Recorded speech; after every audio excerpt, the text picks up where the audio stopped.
Ikhwati fillah, a'azani Allah wa iyyakum. Baik ikhwan dan akhwat yang ada di Masjid Euro Muslim Osdorp, Amsterdam, Nederland ini, ataupun para pendengar Radio Roja yang secara langsung menyiarkan kajian ini secara live di mana saja Anda berada, ataupun yang mengikuti kajian ini lewat streaming atau Yahoo Messenger di mana saja Anda berada. Alhamdulillah sekarang kita berjumpa secara langsung dari Amsterdam, Belanda ini untuk membahas salah satu materi yang sangat penting dalam kehidupan kita demi kebahagiaan kita dunia dan akhirat, demi terhindarnya kita dari murka dan azab Allah, demi kenyamanan hidup kita minimal di dunia, maksimalnya sampai ke akhirat nanti. Materi yang akan kita bahas ini menyangkut akhlak, dan ini akan rutin dibahas setiap subuh di sini. Subuh waktu Amsterdam yang sekarang ini baru menunjukkan jam 5.26. Kalau di Indonesia mungkin sekitar jam 10:26, karena perbedaan 5 jam antara Amsterdam dengan Indonesia. Setiap pagi insya Allah kita akan bahas.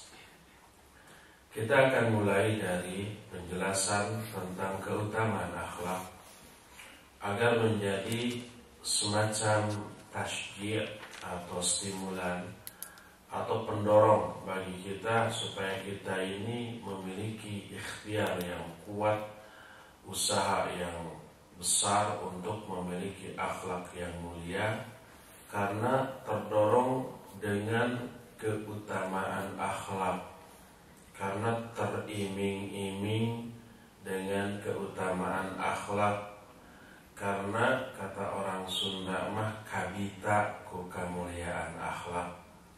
Kabita itu tertarik, teriming-iming. Apa saja sih keutamaan akhlak yang Allah akan berikan kepada manusia yang memiliki akhlak mulia?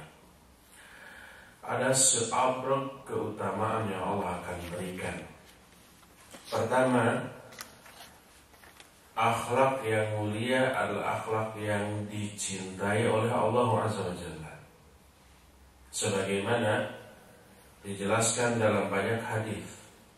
Di antaranya sebuah hadis yang dikeluarkan oleh Imam At-Tabrani dalam kitab Al-Awsat, juga oleh Imam Ibnu Asakir dengan sanad yang sahih, sebagaimana kesahihan hadis ini dijelaskan dalam kitab Sahih Al-Jami dan Silsilah Al-Hadits As-Sahihah, bahwa Nabi sallallahu alaihi wa alihi wasallam bersabda, "Inna Allah Ta'ala jamilun yuhibbul jamal wa yuhibbu ma'aliyal akhlaq wa yakrahu safasifaha." Kata Rasul sallallahu alaihi wasallam, sesungguhnya Allah itu indah dan mencintai keindahan, dan mencintai ketinggian akhlak serta membenci keburukan akhlak. Ini hadis pertama yang menjelaskan bahwa akhlak yang mulia itu sangat dicintai oleh Allah. Dicintai pula para pemilik akhlak yang mulia ini. Lalu apa sih untungnya kita dicintai oleh Allah? Untungnya pasti banyak, lahir batin dunia akhirat. Jangankan dicintai oleh Allah Sang Khaliq, dicintai oleh sesama makhluk saja sudah sangat menguntungkan. Di antara keuntungan yang Allah akan berikan kepada orang yang Allah cintai, dijelaskan dalam salah satu hadis yang sahih riwayat Imam Al-Bukhari dalam kitab sahihnya, Nabi SAW bersabda bahwa Allah Subhanahu wa Ta'ala berfirman. Ini namanya hadis qudsi. Saya tidak membacakan hadis ini dari awal, tapi dari tengah-tengah yang langsung berkaitan dengan materi yang sedang kita bahas. Kata Allah, فَإِذَا أَحْبَبْتُهُ كُنْتُ سَمْعَهُ الَّذِي يَسْمَعُ بِهِ وَبَصَرَهُ الَّذِي يُبْصِرُ بِهِ وَيَدَهُ الَّتِي يَبْطِشُ بِهَا وَرِجْلَهُ الَّتِي يَمْشِي بِهَا وَإِنْ سَأَلَنِي لَأَعْطَيْتُهُ وَلَئِنِ اسْتَعَاذَنِي لَأَعِيذَنَّهُ. Kata Allah, apabila aku sudah mencintai seorang hamba, aku akan menjadi pendengarannya, yang dengan pendengaran itulah dia mendengar. Aku pun akan menjadi kedua matanya, dengan kedua mata itulah dia melihat. Aku pun akan menjadi kedua tangannya, dengan kedua tangan itu dia bertindak. Aku pun akan menjadi kedua kakinya, yang dengan kedua kaki itu dia akan melangkah.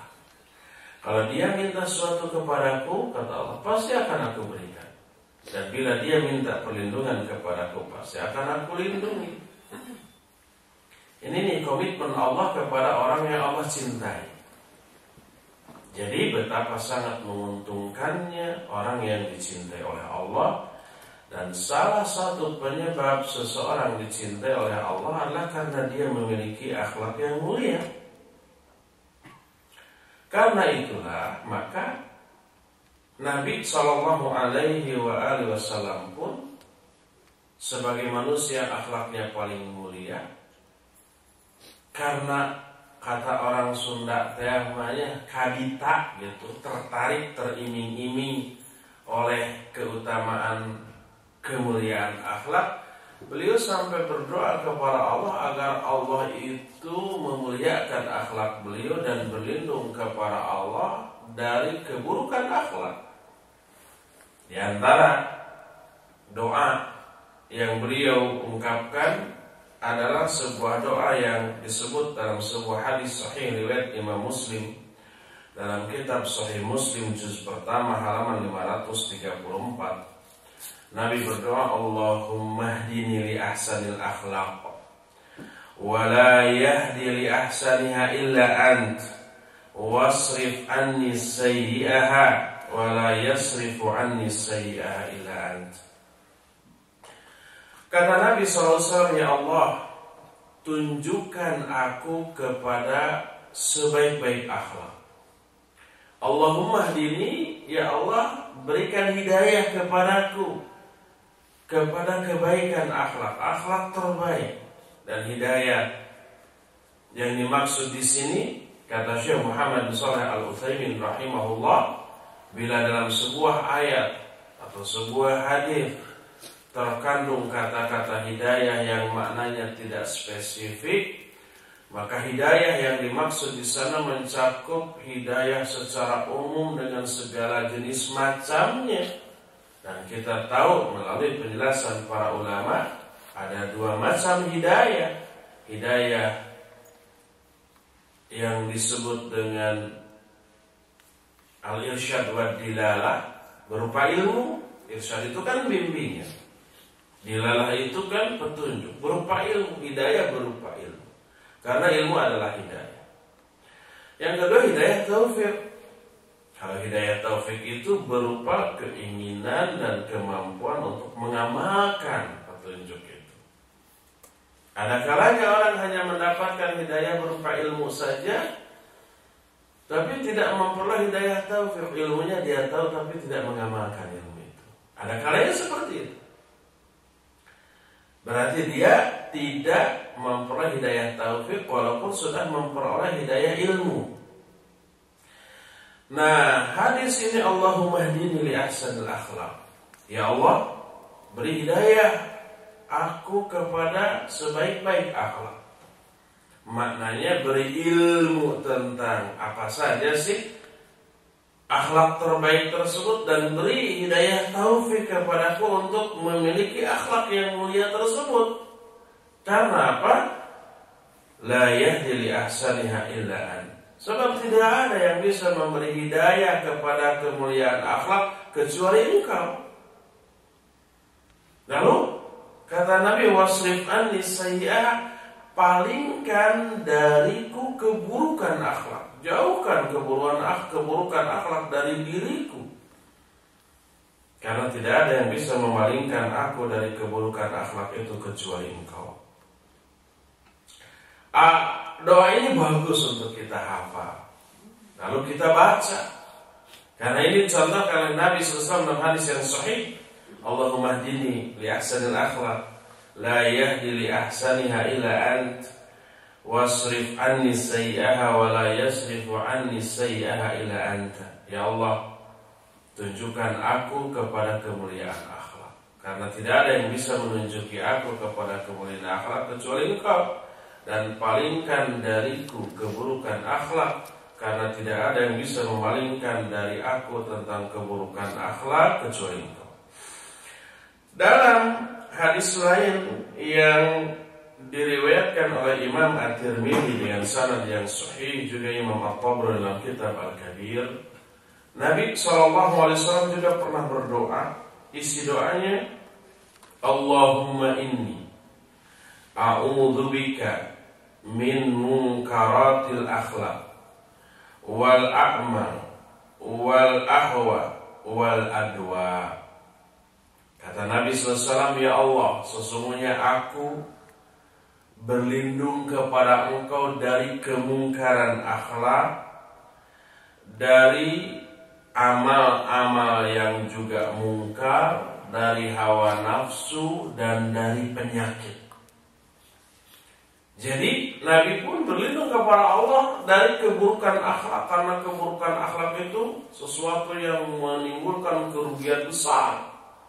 Di antara kerugian besar yang akan ditimbulkan dari keburukan akhlak nanti akan dibahas pada waktunya secara detail, yaitu bisa menghapus pahala-pahala kebaikan kita. Pahala sholat, pahala saum, pahala zakat, infak, sedekah, pahala haji, pahala menuntut ilmu yang sudah kita tumpuk-tumpuk gitu, itu bisa terhapus oleh keburukan akhlak. Itu salah satu kerugian. Sebagaimana nanti detail dalilnya secara rinci akan kita jelaskan pada waktunya. Karena begitu besar kerugian dari keburukan akhlak, Nabi SAW berlindung kepada Allah Subhanahu wa Ta'ala dari keburukan akhlak. Nah, inilah keuntungan pertama yang Allah akan berikan kepada orang yang berakhlak mulia, yaitu orang itu akan dicintai oleh Allah Subhanahu wa Ta'ala. Ini yang pertama. Kedua, kemuliaan akhlak, walaupun orang yang memiliki akhlak yang mulia itu ibadahnya pas-pasan. Pas-pasan itu artinya dia hanya melaksanakan yang wajib-wajib saja, tapi yang sunnah banyak ditinggalkan. Dan itu tidak dosa. Karena meninggalkan yang sunnah adalah bukan perbuatan dosa, dan tidak boleh dicela. Selama perbuatan itu tidak tercela secara syar'i, maka kita tidak boleh mencelanya.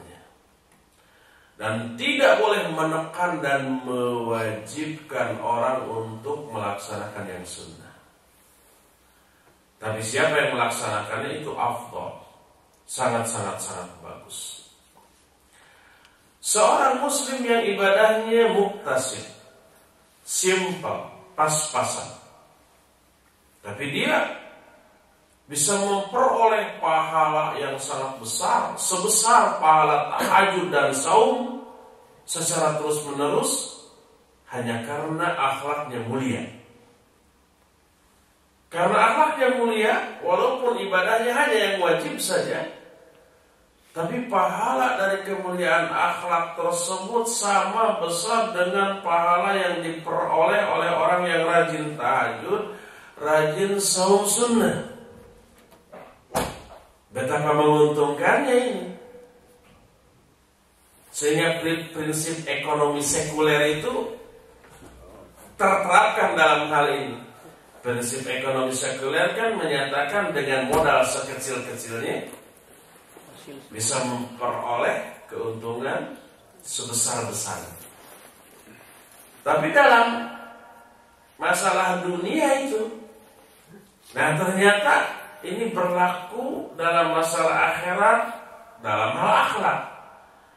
Dengan umpamanya ibadah atau amalan yang minim tapi bisa menghasilkan pahala yang besar. Sebagaimana dijelaskan dalam beberapa hadis. Di antaranya sebuah hadis yang dikeluarkan Imam Ahmad dan Imam At-Tabrani dengan sanad yang hasan. Nabi alaihi salatu wasallam menyatakan innal muslimal musaddada la yudriku darajatas sawwamil qawwam bi ayatillahi bi husni khuluqihi wa karami dharibatihi. Kata Nabi SAW, sesungguhnya seorang muslim yang musaddad, makna musaddad adalah al-iqtisad fil ibadah. Iqtisad itu sederhana, simpel dalam ibadah. Syekhul Islam rahimahullah ketika menjelaskan ayat thumma awrathnal kitaba alladziina istafaina min ibadina faminhum zalimun li nafsihi wa minhum muqtasidun wa minhum sabiqun bil khairat biidznillah. Kami wariskan Alkitab yaitu Al-Quran kepada hamba-hamba pilihan kami, yaitu kepada umat Islam. Di antara hamba-hamba kami yang menerima kitab Al-Quran ini ada yang zalim kepada diri sendiri, ada yang muqtasid, ada yang sabiqun bil khairat, berlomba-lomba dalam kebaikan. Siapa yang zalim kepada diri sendiri? Yang zalim kepada diri sendiri itu adalah orang yang banyak melalaikan kewajiban dan sering melanggar larangan. Itu zalim kepada diri sendiri. Adapun yang muqtasid, orang yang sederhana atau simpel dalam ibadah, maknanya dia hanya mengamalkan yang wajib saja, yang sunnahnya banyak ditinggal. Adapun yang sabiqun bil khairat, yang berlomba dalam kebaikan, adalah orang yang tidak hanya mengamalkan yang wajib tapi juga yang sunnah. Fardu kalaku, sunnah kalampa. Itu ya, yang wajib, yang fardu dilakukan, yang sunnah juga dilaksanakan. Itu sabiqun bil khairat. Jadi ada 3 kategori golongan manusia di kalangan umat Islam yang menerima kitab ini, kitab Al-Quran ini. Ada yang zalim kepada diri sendiri, ada yang muqtasid, ada yang sabiqun bil khairat. Nah, makna muqtasid, orang sederhana, simple, maknanya orang yang ibadahnya hanya terbatas kepada yang wajib. Dalam hadis orang seperti disebut al-muslimul musaddad, seorang muslim yang musaddad. Kata Nabi SAW, innal muslimal musaddada la yudriku darajatas sawwamil qawwami bi ayatillah bi husni khuluqihi wa karami dharibatihi. Seorang muslim yang musaddad, muslim yang ibadahnya pas-pasan, hanya terbatas kepada yang wajib saja, dia akan memperoleh derajat orang yang rajin saum sunnah dan rajin qiyamul lail atau sholat malam, hanya karena kemuliaan akhlaknya dan kebaikan tabiatnya. Sawam itu asal katanya dari saum, orang yang saum. Isim fa'ilnya disebut shaim, soma yasumu, sauman wasyaman, bahwa shaim. Shaim itu orang yang saum. Tapi kalau saumnya terus-terusan rajin, disebutlah sawam. Jadi sawam itu yang rajin saumnya. Orang yang qiyamul lail disebut qaim, kalau sekali-sekali. Tapi kalau sering terus tiap malam qiyamul lail disebut qawwam. Nah, di sini Nabi menyatakan innal muslimal musaddada la yudriku darajatas sawwamil qawwam. Seorang muslim musaddad, seorang muslim yang ibadahnya pas-pasan, hanya yang wajib saja, tapi dengan kemuliaan akhlaknya dia bisa mencapai derajat orang-orang yang rajin saum sunnah dan rajin qiyamul lail, disebabkan karena kemuliaan akhlak dan kemuliaan tabiatnya. Makna mencapai derajat, kata Imam Ibnu Hajar, mencapai pahala yang sama dengan pahala orang yang rajin sholat malam dan rajin saum sunnah.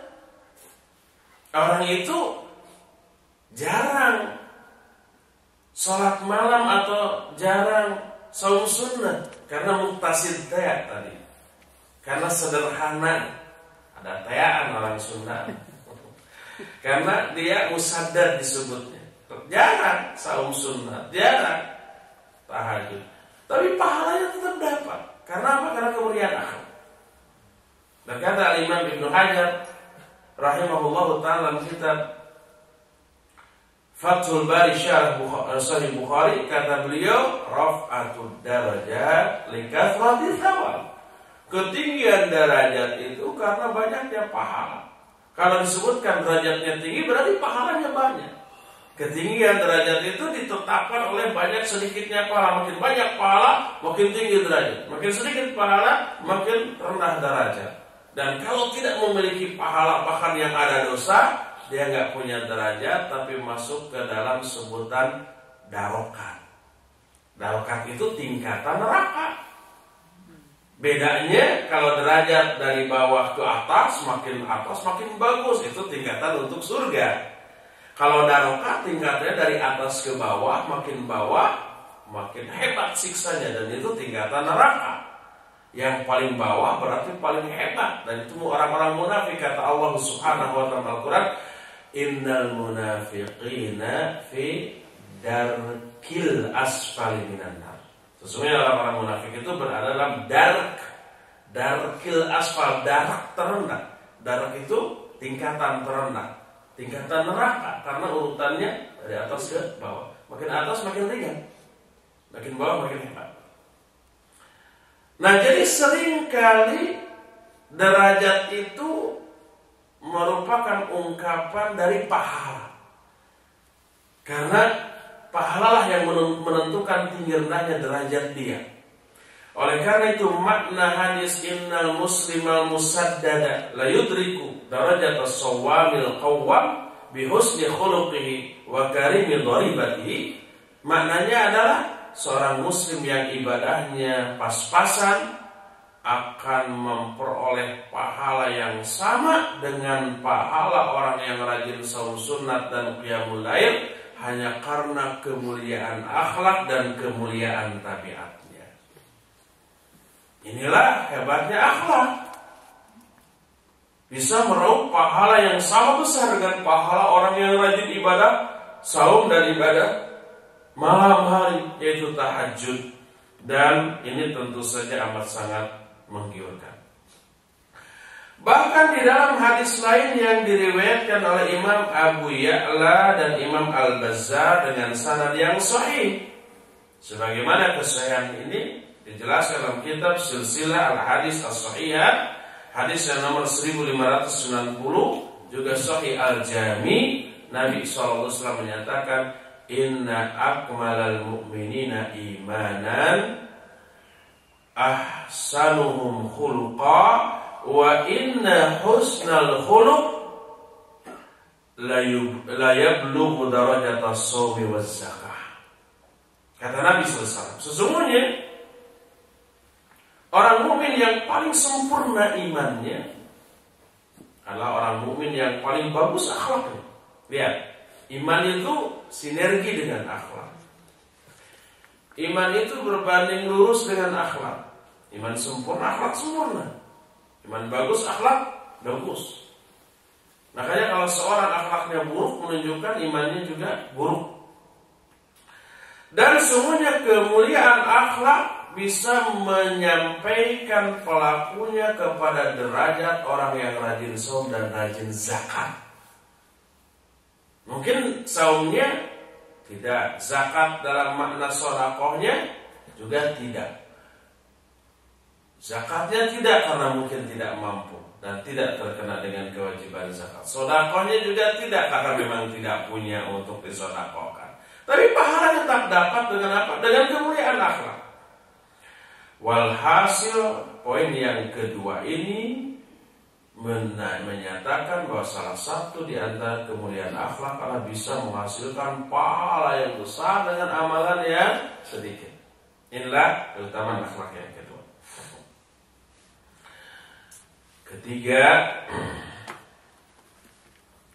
kemuliaan akhlak merupakan indikator kecintaan orang itu kepada Allah Subhanahu wa ta'ala. Kalau ngaku cinta, wujudkan kecintaan kita kepada Allah itu dengan memiliki akhlak yang mulia. Sebagaimana dijelaskan dalam salah satu hadis yang menjelaskan sebenarnya banyak, tapi kita cukup satu saja karena banyaknya poin yang harus dijelaskan. Hadis yang diterima dari Abdurrahman bin Al-Harith radhiyallahu an. Kata Abdurrahman, "Kunna inda Nabi sallallahu alaihi wasallam fada'a bi tahurin faghamasa yadahu fatawadda'a fatataba'nahu fahasawnahu." Kata Abdurrahman, kami suatu saat berada di samping Nabi sallallahu alaihi wasallam. Tiba-tiba beliau meminta air untuk bersuci, untuk berwudu. Setelah air disajikan, beliau memasukkan kedua tangannya ke dalam bejana tempat air wudu tersebut, lalu beliau berwudu. Kami berebut menampung tetesan air wudu beliau, kemudian kami balurkan ke wajah dan tubuh kami. Tabaruk namanya. Boleh enggak? Boleh, makanya para sahabat melakukan. Tapi ini khusus ke Nabi SAW. Selain ke Nabi tidak boleh. Oleh karena itu para sahabat sepeninggal Nabi SAW tidak melakukan hal ini kepada sesama sahabat lain yang lebih utama. Umpama Abu Bakar. Siapa sih yang meragukan keutamaan Abu Bakar, kesolehan Abu Bakar, kewalian Abu Bakar? Nggak ada. Semua orang Muslim yang benar itu sepakat Abu Bakar manusia yang paling utama setelah Nabi SAW. Tapi apakah ketika Abu Bakar berwudu orang-orang berebut memperebutkan air wudunya? Tidak. Semua sahabat tidak melakukan ini kepada siapapun kecuali kepada Nabi SAW. Ini menjadi ijma sahabat bahwa tabaruk hanya boleh kepada Nabi SAW. Kepada selain Nabi tidak boleh. Kepada guru, kepada ustaz gitu ya. Kalau ustaz umpamanya dikasih air kopi diminum seteguk dua teguk terus ada sisa diperebutkan. Kalau alasannya karena haus atau karena hobi nggak apa-apa. Tapi kalau alasannya karena ngalap berkah, nah ini jangan. Hanya kepada Nabi SAW. Melihat itu Nabi SAW bertanya, "Ma hamalakum ala ma fa'altum?" Apa sih yang mendorong kalian untuk melakukan apa yang kalian lakukan itu? Kenapa sih sampai gitu-gitu amat gitu ya? Tapi Nabi SAW tidak melarang tuh. Seandainya tabaruk kepada bekas-bekas Nabi terlarang, pasti dilarang oleh Nabi SAW. Tapi Nabi tidak melarang. Hanya menanyakan alasannya apa? Apa kata mereka? Hubbullahi wa rasulih, yang mendorong kami berbuat beginilah kecintaan kami kepada Allah dan Rasul. Berkatalah Nabi SAW, "Wa in ahbabtum ayyuhibbakumullahu wa rasuluh fa'addu idza tumiktum wasduqu idza haddatstum wa ahsinu jiwara man jawarakum." Kata Nabi SAW, kalau kalian benar-benar mencintai Allah dan Rasulnya dan ingin dicintai oleh Allah dan Rasulnya, maka ini pertama, laksanakan amanah bila kalian diberi amanah. Kedua, jujurlah kalian kalau kalian berbicara. Ketiga, berbuat baiklah kalian kepada orang yang bertetangga dengan kalian. Hadis ini dikeluarkan Imam At-Tabrani dengan sanad yang hasan, sebagaimana kehasanan hadis ini dijelaskan dalam kitab Sahih Al-Jami, hadisnya nomor 1409. Kita lihat kata Nabi SAW, kalau kalian betul-betul mencintai Allah dan Rasulnya dan ingin dicintai oleh Allah dan Rasulnya, maka laksanakan. Pertama, amanah.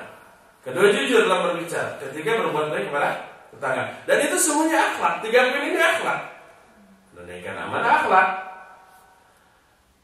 jujur akhlak dalam berbicara, bagus kepada tetangga juga akhlak. Dan itu kata Nabi SAW sebagai bukti kecintaan kalian kepada Allah dan Rasul, dan sebagai cara agar kalian dicintai oleh Allah dan Rasul. Selaras dengan poin yang pertama tadi, bahwa kemuliaan akhlak itu menyebabkan orang yang melakukannya akan dicintai oleh Allah Subhanahu wa ta'ala. Oleh karena itulah, maka keuntungan yang ketiga dari akhlak yang mulia ini adalah selain dicintai oleh Allah dan Rasulnya, juga sebagai wujud kecintaan kita kepada Allah dan Rasulnya. Oh, kalau begitu pantas ya Nabi Sallallahu Alaihi Wasallam itu akhlaknya termulia. Kenapa Nabi termulia? Karena Nabi itu manusia yang paling mencintai Allah dan paling dicintai oleh Allah. Dan beliau Nabi SAW telah mengaplikasikan atau mewujudkan atau menerapkan seluruh bukti kecintaan beliau kepada Allah itu dengan seluruh perilaku beliau.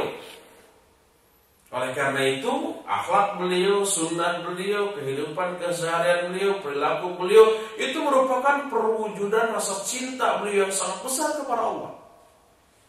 Oleh karena itu, kalau kita ingin membuktikan kecintaan kita kepada Allah, berakhlak mulialah seperti beliau. Sebagaimana firman Allah dalam Al-Quran surah Ali Imran surat ayat 31, Qul in kuntum tuhibbunallaha fattabi'uni yuhibbukumullahu wa yaghfir lakum dzunubakum. Lihat, katakan oleh wahai Muhammad kepada umatmu tuh, apa yang harus dikatakan oleh Nabi SAW kepada umatnya? Apabila kalian mencintai Allah, ikuti aku, ikuti Rasulullah SAW. Dan Rasul memiliki kemuliaan akhlak, berakhlak mulialah kalian gitu. Siapa yang berakhlak mulia berarti mengikuti aku. Apa akibatnya? Yuhibbukumullah, Allah akan mencintai kamu, wa yaghfir lakum dzunubakum, dan Allah akan mengampuni dosa-dosa kamu. Oleh karena itulah, maka kemuliaan akhlak ini ternyata luar biasa itu. Selain itu wujud kecintaan kepada Allah dan Rasulnya, mengakibatkan dicintai oleh Allah dan Rasulnya, dan tadi itu wa yaghfir lakum dzunubakumnya tuh menggugurkan dosa-dosa, Allah akan mengampuni dosa-dosa kamu. Inilah yang ketiga, kemuliaan atau keutamaan yang keempat adalah akhlak yang mulia ini merupakan wasiat Rasul Shallallahu Alaihi Wasallam kepada umatnya. Pertama, beliau sendiri sudah memiliki akhlak yang mulia, sampai dipuji itu oleh Allah, wa innaka la'ala khuluqin 'adzim. Engkau ini hai Muhammad benar-benar memiliki akhlak yang agung. Setelah beliau sendiri memiliki akhlak yang agung, beliau wasiatkan kepada orang lain, kamu pun harus berakhlak yang mulia. Sebagaimana terungkap dalam beberapa hadis yang menjelaskan wasiat beliau kepada umatnya, di antaranya sebuah hadis yang diriwayatkan Imam At-Tirmidzi dengan sanad yang hasan sahih. Nabi SAW bersabda kepada salah seorang sahabat, ketika sahabat itu datang, ya Rasulullah, ausi, wahai Rasulullah, berikan aku wasiat. Apa isi Nabi SAW? Ittaqillah haitsuma kunta wa atbi'is sayyi'atal hasanah tamhuha wa khaliqin nasa bi khuluqin hasan. Kata Nabi SAW, bertakwalah engkau kepada Allah di mana saja engkau berada. Ini wasiat yang pertama. Kedua, ikuti keburukan itu dengan kebaikan, maka kebaikan itu akan menghapus dosa keburukan tadi. Dan yang ketiga, berakhlaklah engkau kepada manusia dengan akhlak yang mulia, dengan akhlak yang baik. Mu'adz bin Jabal radhiyallahu anhu, kalau dia akan bepergian safar, dan safarnya pasti atas perintah Nabi SAW. Itu sebelum berangkat selalu datang dulu kepada Nabi SAW, lalu minta wasiat. Apa sih yang harus dipelihara, harus diperhatikan, harus dilakukan selama safarnya. Maka suatu saat beliau akan safar, datanglah Mu'adz kepada Nabi SAW lalu berkata, "Ya Rasulullah ausi, wahai Rasulullah, berikan wasiat kepadaku." Apa kata Nabi SAW? "U'budillah wa la tusyrik bihi syai'an." Beribadahlah engkau kepada Allah dan jangan sekali-kali engkau menyekutukan Allah dengan sesuatu pun. Itu wasiat pertama, yaitu ibadah dan jangan berbuat syirik, jangan jadi orang musyrik. Kata Mu'adz, "Ya Rasulullah zidni, wahai Rasul, tambahkan untukku, beri tambahan wasiat untukku." Lalu Nabi SAW bersabda, "Idza asakta fa ahsin wal yahsun khuluquka." Kalau kamu telah berbuat salah, perbaiki. Ikuti kesalahan itu dengan kebaikan dan perbaiki pula akhlakmu. Inilah wasiat Nabi SAW kepada Mu'adz. Hadis ini sahih diriwayatkan Imam Ibnu Hibban dalam kitab Sahih Ibnu Hibban dan juga Imam Al-Hakim dalam kitab Al-Mustadrak dengan sanad yang sahih. Inilah yang keempat, bahwa akhlak yang baik ini merupakan wasiat Rasulullah SAW. Kelima, di antara kemuliaan akhlak dan keistimewaan akhlak adalah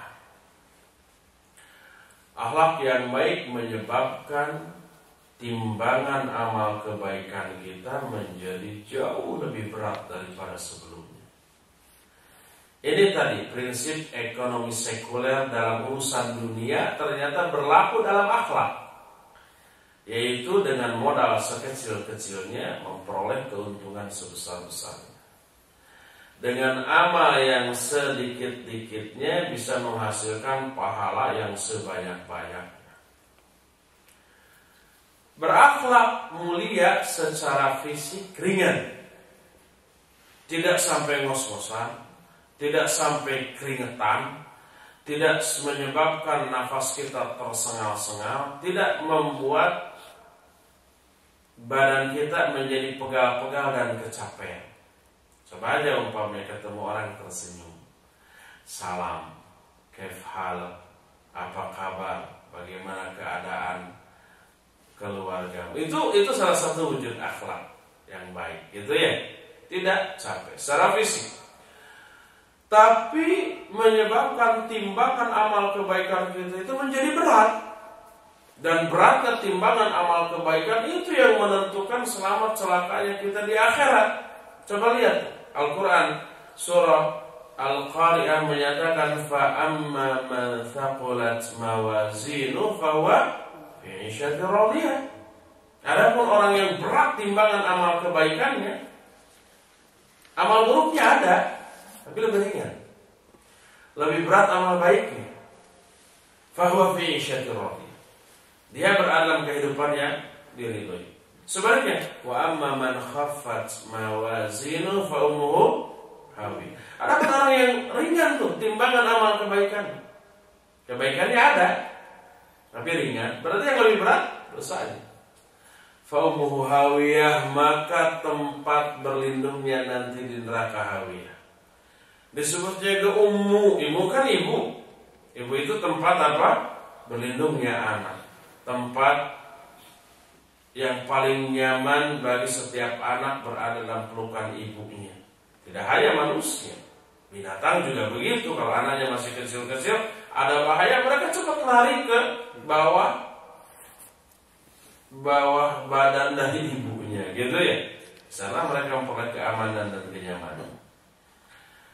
Nah, fa'ummuhu hawiyah, ibunya itu hawiyah, maksudnya tempat berlindung, tempat menetapnya nanti neraka hawiyah. Wa ma adraka ma hiya, apa neraka hawiyah itu? Narun hamiyah, api yang menyala-nyala.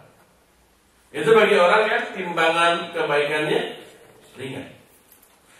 Maka hindari ringannya timbangan amal kebaikan. Berupayalah agar timbangan kebaikan kita yang berat. Ternyata salah satu penyebab beratnya timbangan amal kebaikan kita itu akhlak. Sebagaimana disabdakan oleh Nabi SAW dalam sebuah hadis yang dikeluarkan oleh Imam At-Tirmidzi dengan sanad yang hasan sahih, Nabi SAW bersabda, "Ma min syai'in afqalu fi mizanil mu'mini yaumal qiyamah min husnil khuluq wa innallaha yubghidul fahishal badhi." Kata Nabi SAW, tidak ada sesuatu pun dari amalan yang paling berat, yang lebih berat dalam timbangan seorang mukmin pada hari kiamat dibanding kebaikan akhlak. Dan sungguhnya Allah sangat membenci al-fahish dan al-badhi. Fahish itu orang yang keji, al-badhi itu orang yang kasar, yang buruk akhlaknya, yang garang, sikapnya garing, perilakunya garung. Itu badhi namanya. Dibenci oleh Allah Subhanahu wa ta'ala. Jadi kata Nabi SAW dalam hadis ini, tidak ada satu amalan pun yang menyebabkan timbangan amal seorang mukmin di akhirat menjadi paling berat dibanding akhlak yang mulia. Akhlak mulia itu penyebab terberat timbangan amal kebaikan dalam timbangan di akhirat nanti. Jadi kita bisa melihat keuntungannya tuh.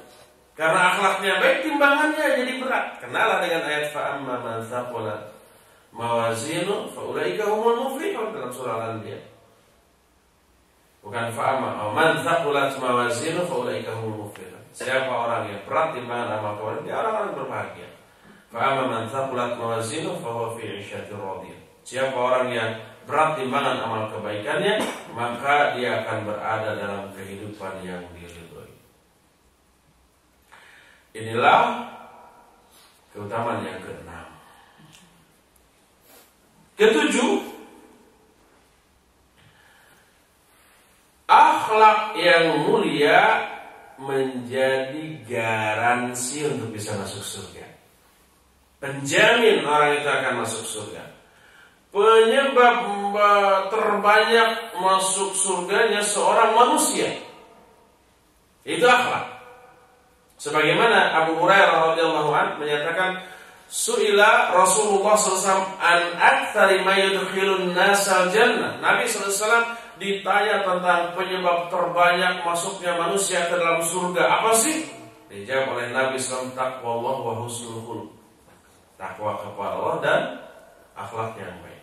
Terus wasu'ila an aktsari ma yudkhilun nasal nar. Nabi SAW ditanya tentang penyebab terbanyak masuknya manusia ke dalam neraka apa?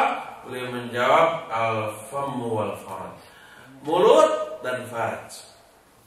Dengan mulut berdosa itu bisa dilakukan.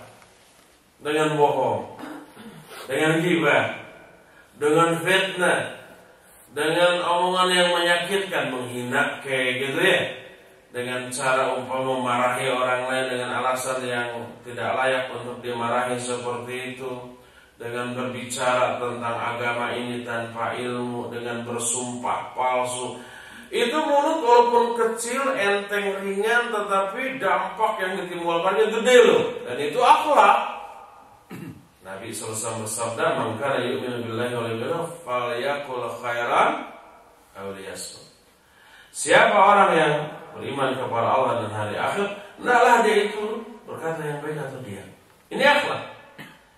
Mulut dan dan faraj, dua-duanya penyebab terbanyak masuknya manusia ke dalam neraka, dan itu adalah keburukan akhlak. Dalam hadis lain, Nabi alaihi salatu wasallam pernah bersabda, idmanu li sittan min anfusikum adman lakumul jannah. Pelihara oleh kamu 6 hal bagiku, aku jamin kamu akan masuk surga. Aku jamin kamu akan masuk surga kalau kalian memelihara 6 hal ini. Dan setelah kita lihat ke 6 poin tadi, seluruhnya akhlak itu. Apa saja sih ke 6 itu? Coba lihat ke 6 ini sudah kita miliki belum? Kalau belum, belum ada jaminan surga. Idmanu li sittan min anfusikum adman lakum jannah. Pelihara oleh kalian, jaminkan oleh kalian kepadaku 6 perkara ini dari dirimu. Aku jamin kamu masuk surga. Jangan coba melecehkan hadis ini. Emangnya surga punya Nabi? Ya memang bukan punya Allah, tapi Nabi itu berbicara berdasarkan apa? Wahyu, bukan pendapat pribadinya, bukan ra'yu pribadinya. Itu wahyu. Wa ma yantiqu 'anil hawa in huwa illa wahyu yuha. Beliau tidak pernah berbicara dengan hawa nafsunya. Semua pembicaraan tiada lain kecuali wahyu yang Allah wahyukan kepadanya. Dan ketika Nabi SAW berbicara dari akal pikirannya tanpa wahyu dari Allah, tanpa instruksi dari Allah, mengada-adakan perkataan atas nama Allah padahal itu dari dirinya, oleh Allah disanksi, langsung dihukum, itu urat lehernya yang diputuskan ketika itu juga tuh. Kalau Nabi SAW berani berkata dengan ra'yunya atas nama Allah. Coba lihat surah Al-Haqqah mulai ayat 44 sampai 48. Allah berfirman, "Walau taqawwala 'alaina ba'dal aqawil la akhadna minhu bil yamin thumma laqata'na minhu al-watin fama minkum min ahadin anhu hajizin." Seandainya Muhammad mengada-adakan sebagian perkataan atas nama kami, kata Allah, kami akan pegang dengan tangan kanan kami, kemudian kami akan potong urat lehernya seketika itu juga. Tak ada seorang pun di antara kalian yang mampu menolong dia dari pemutusan urat leher itu. Itu ancaman dari Allah kepada Nabi SAW. Dan kita tahu Nabi meninggal dalam keadaan urat lehernya utuh, tidak putus. Menunjukkan beliau itu tidak pernah berbicara atas nama Allah yang bersumber dari hawa nafsunya, dari pikirannya. Enggak, semuanya wahyu. Termasuk ini. Kata Nabi SAW, jaminkan oleh kalian 6 hal untukku dari diri kalian, aku jamin kalian dengan surga. Beliau berbicara begitu itu wahyu dari Allah Subhanahu wa ta'ala, bukan dari pikirannya sendiri. Apa saja ke-6 poin tadi? Kata Nabi SAW, usduqu idha haddathtum, wa awfu idha wa'adtum, wa addu idha tumi'tum, wahfadhu furujakum, wa ghaddu absarakum, wa kafu aidiakum. Coba lihat 6 poin ini. Kata Nabi SAW, jujurlah kalian bila kalian bicara. Ini akhlak. Kedua, tunaikan janji kalian bila kalian berjanji. Ini juga akhlak. Ketiga, laksanakan amanah bila kalian diamanati. Ini juga akhlak. Keempat, pelihara faraj-faraj kalian. Ini juga akhlak. Kelima, tundukkan pandangan-pandangan kalian. Maksudnya dari hal-hal yang Allah haramkan untuk dipandang, aurat wanita dan seterusnya ya. Alhamdulillah di Belanda sekarang ini cuaca masih sangat dingin. Suhu pagi ini sekitar 7 derajat gitu ya. Mungkin kalau malam antara 5 sampai 6. Siang nanti maksimal 14 atau 15 derajat. Kalau keluar harus pakai kaos kaki, harus pakai shawl untuk menutupi leher gitu ya. Pakai kupluk, apa namanya kupluk? untuk menutupi kepala sampai telinga gitu. Dan itu juga dilakukan oleh para wanita. Alhamdulillah. Saya nggak kebayang kalau summer di sini. Nanti bulan sekitar bulan Mei, Juni, Juli gitu ya. Sudah panas, apalagi Agustus. Wah, itu sudah panas kayaknya. Wah, tuntukan pandangannya itu harus ekstra bener itu. Sebab di mana-mana ada pemandangan yang super indah. Alhamdulillah saya kesini sekarang masih dingin. Sehingga wanita kafir pun hampir mirip di jilbabnya. Semuanya serba tertutup. Ini yang kelima, ghaddu absar. Tundukkan pandangan. Nah, kalau di Indonesia nggak ada musimnya. Musim hujan kayak musim kemarau cuma karena ada dua musim aja, hujan atau kemarau. Mau musim hujan, mau musim kemarau, tetap itu menundukkan pandangan itu harus, tidak ada bedanya.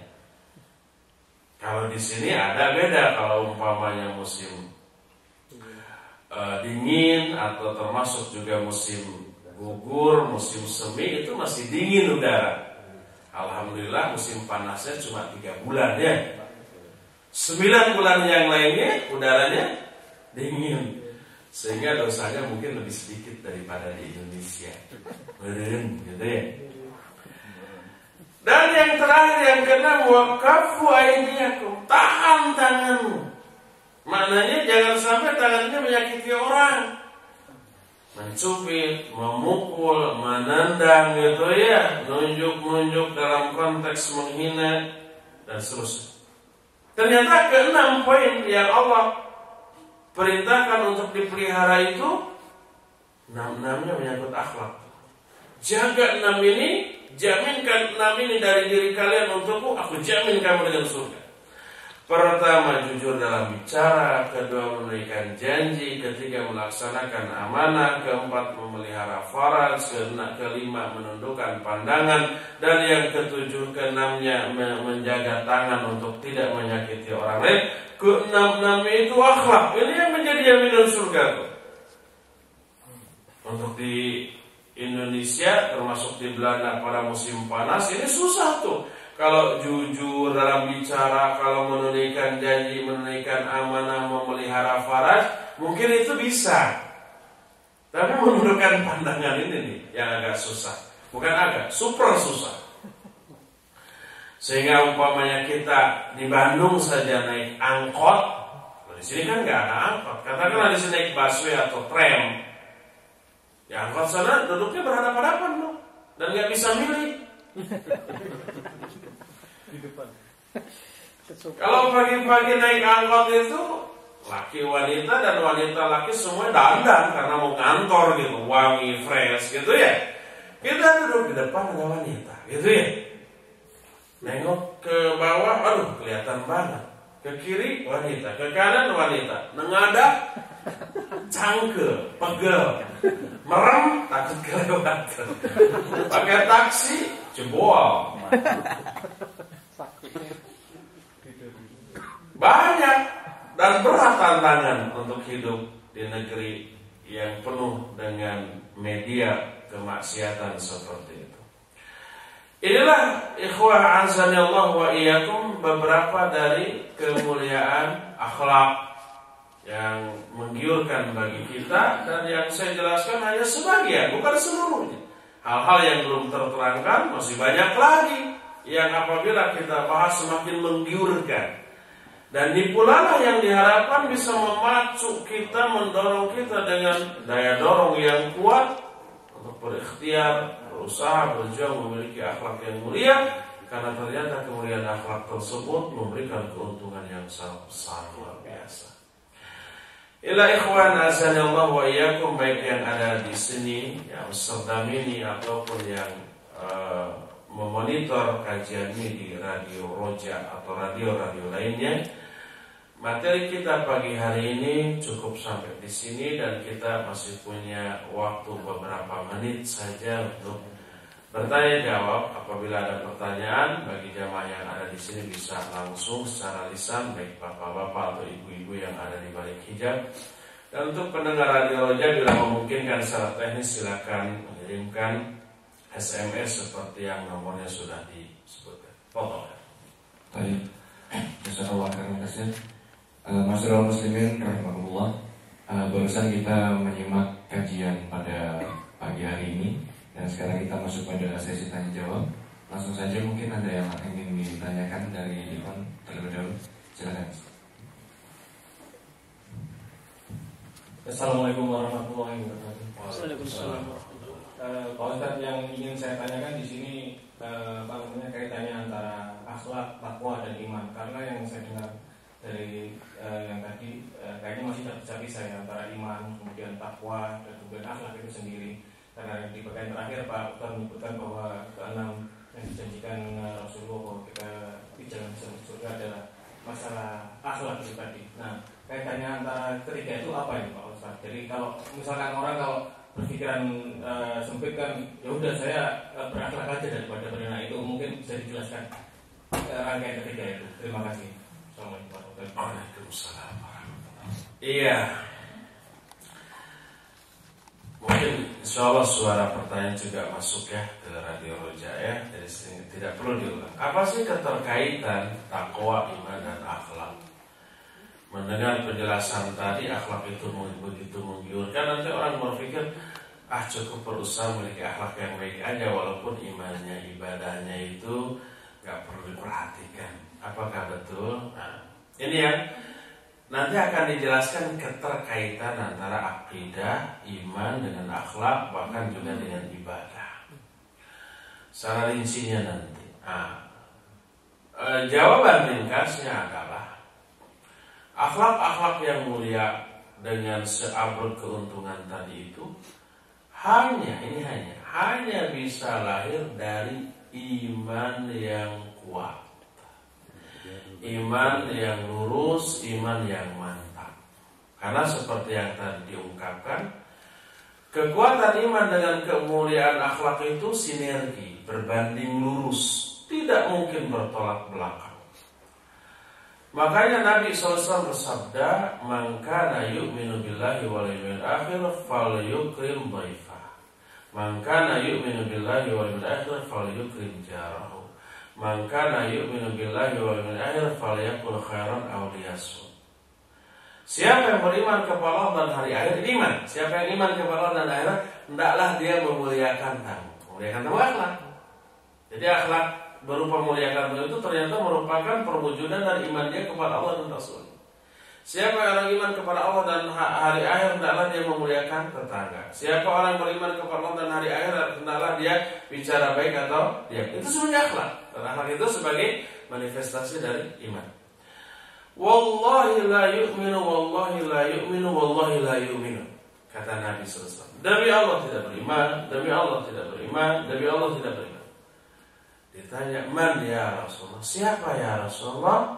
Beliau menjawab, man la ya'manu jarahu bawa'iquhu.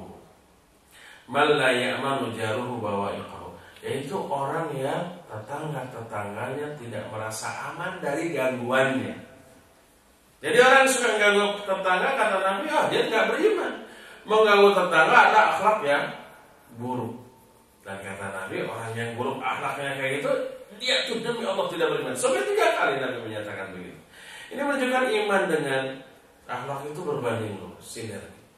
Makanya Nabi SAW menyatakan, akmalul mu'minina imanan ahsanuhum khuluqa. Manusia yang paling sempurna imannya adalah manusia yang paling baik akhlak. Kita lihat betapa berbanding lurus antara iman dengan akhlak. Oleh karena itulah tidak bisa kita mengatakan kalau begitu gak perlulah belajar tauhid, belajar masalah iman, gak perlu sholat bagus-bagus banget, yang penting akhlak kita, gitu ya. Ini sesuatu yang keliru karena dia memisahkan antara akhlak dengan iman. Padahal itu 2 hal yang berkaitan dan menimbulkan memiliki hubungan sebab akibat. Sebab imannya kuat, akibatnya akhlaknya mulia. Kalau akhlaknya buruk, maka itu keburukan akhlak sebagai akibat dari keburukan imannya, kelemahan imannya. Nah, nanti timbul pertanyaan, dan pertanyaan itu yang akan menjadi materi berikutnya. Bagaimana keterkaitan dan kenapa iman yang bagus itu bisa melahirkan akhlak yang mulia? Kenapa itu nanti akan dibahas dalam pertemuan berikutnya. Begitu ya? Wallahu a'lam bishawab. Baik. Ada pertanyaan Ustaz dari pendengar di Indonesia. Iya. Bagaimana Ustaz sikap kita terhadap tetangga yang mereka tidak sepaham dengan manhaj salaf? Karena kebanyakan dari mereka melihat kami yang bermanhaj salaf ini, mereka menilainya aneh. Mohon penjelasan Ustaz. Iya, pertanyaan yang bagus dan mewakili hampir semua tempat seperti itu. Ya. Ingat bahwa semua bidang syariat Islam itu bermuara kepada pertama kelurusan pemahaman kita tentang syariat Islam, mengakibatkan tertancapnya iman yang kuat dan lurus dalam jiwa, lalu teraplikasi dalam kemuliaan akhlak. Apa efeknya kalau akhlaknya mulia? Semua orang simpati, semua orang akan suka dan senang dengan kemuliaan akhlak. Oleh karena itu, bagaimana menyikapi orang-orang yang mengucilkan kita, mencurigai kita, membenci kita, bukan karena keburukan akhlak kita, tapi karena syariat yang kita lakukan, karena sunnah yang kita tegakkan. Orang yang benci sunnah, melihat orang yang mengamalkan sunnah, otomatis membenci orang tersebut. Padahal kenal juga enggak, gitu ya. Enggak ada masalah pribadi, enggak ada persaingan bisnis, enggak ada perebutan terhadap ahwat, enggak. Tapi kenapa dia benci? Itu karena sunnah yang kita lakukan, yang kita amalkan. Lalu bagaimana cara mengantisipasinya? Caranya adalah jadikan itu sebagai media dakwah kita. Dengan cara tujukan kemuliaan akhlak kepada mereka.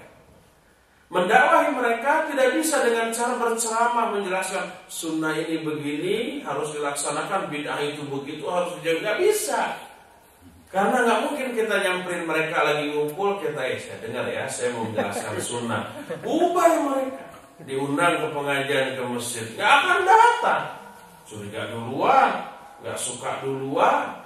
Bagaimana mendakwahi mereka? Dengan akhlak mulia. Bagaimana? Tunjukkan ketika ketemu senyum dan salam, sapaan ramah. Jadi ketika kita mau lewat, mereka mau ngumpul, dari kejauhan tuh mungkin mereka sudah ngomongin kita. Ya, kalau itu akhwat yang memakai cadar umpamanya sudah ngomongin, itu ada bebegik lewat, itu ada ninja tuh, dan seterusnya. Dari jauh sudah diomongin. Begitu sudah dekat kita menyapa, assalamualaikum ibu-ibu numpang lewat, gitu ya. Asik bener lagi apa? Lagi ngobrol-ngobrol, lagi ngomongin kita. Iya. Gimana sehat keluarga? Sehat, numpang melewat ya, permisi. Awalnya begitu. Assalamualaikum, waalaikumsalam. Gitu. Walaupun mereka jengkel nggak suka ke kita, kalau disapa begitu pasti minimal menjawab walaupun dengan hambar. Awalnya begitu. Besok lewat lagi, sapa lagi. Itu pertama. Mimik muka yang ramah, sapaan yang juga ramah.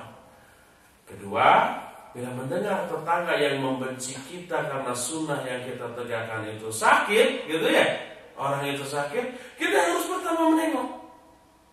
Cari makanan atau apa saja yang ada di rumah. Ada telur sekilo, ambil, sisakan 2 untuk anak kita. Ada umpamanya kue, bawa. Ada rezeki yang berlebih, masukin amplop. Kita tengok, assalamualaikum. Sakit apa? Saya dengan sakit. Itu orang bakal senang. Walaupun pertama kaget, ini orang yang saya benci kok ngelayat gitu ya. Sementara orang lain, kawan-kawan ngerumpi saya, gak ada yang ngelawat, cuek. Ini orang dihibur, kemudian diberi support. Oh, sakit ini insya Allah beruntung menggugurkan dosa, melahirkan pahala, kesabaran, doa kita makbul, derajat kita meningkat, sabar saja. Gitu ya. Nah, kemudian ini untuk ke dokter. Ini ada ala kadarnya. Jangan lama-lama, 5 menit saja sudah. Permisi ya, semoga cepat sembuh, pulang. Coba bayangkan. Itu menimbulkan kesan yang luar biasa loh. Begitu juga yang kita lakukan kepada orang lainnya. Orang lain yang tidak sakit, yang tidak kita tidak tengok karena memang lagi sehat, mendengar berita ini. Ke orang yang kita omongin itu baik banget ya, penampilannya menyeramkan gitu ya, istrinya bercadar cuma kelihatan mata, laki-lakinya berjenggot gitu, brewokan kayak genderuwo gitu. Tapi ternyata baik ya. Kalau bertemu selalu menyapa, selalu salam, selalu mendoakan. Kalau kita sakit selalu menengok. Kalau ada dari RT RW pengumuman besok kerja bakti, dia pertama keluar tuh, cangkulnya keluar, ya, linggisnya keluar, gitu ya. Akhirnya ini uang untuk konsumsinya juga keluar. Maka seramnya penampilan ikhwan akhwat itu tertutup dengan keramahan kita, tertutup dengan kepedulian kita, tertutup dengan kebaikan kita.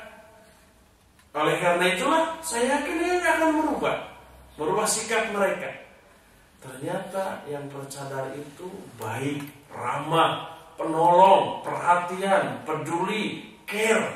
Akhirnya citra orang yang bercadar, citra laki-laki yang berjenggot dan nyatung ini yang tadinya dianggap menyeramkan berubah. Sehingga dia husnudon, kemanapun dia orang itu pergi bertemu dengan yang bercadar, langsung husnudon. Pasti orang ini ramah, pasti orang ini baik. Ini jadi jalan dakwah. Begitulah sikap kita. Jangan sampai sudah kita bercadar, berjenggot, penampilan serem, ketemu dengan orang buang muka, cemberut, nggak nyapa, ngelirik pun enggak. Ditanya, Pak Haji mau kemana? Ke depan. Lempeng aja gitu ya. Begitu lewat, orang-orang ada di kiri kanan, tepunten-punten acan kata orang Sunda, permisi pun enggak. Orang-orang bilang itu ada jerapah lewat. Bisa begitu nantinya, tambah parah gitu ya. Jadi sikap kita kepada tetangga-tetangga yang berbeda akidah, berbeda manhaj, berbeda pemahaman, maka dakwah mereka dengan kemuliaan akhlak. Allahu a'lam. Baik, mungkin satu pertanyaan barangkali dari umahat yang ada di sini. Ibu-ibu mungkin ada yang Ibu-ibu ada yang bertanya? Tolong Mas, apa mikrofon? Mic-nya keibukan. Silakan.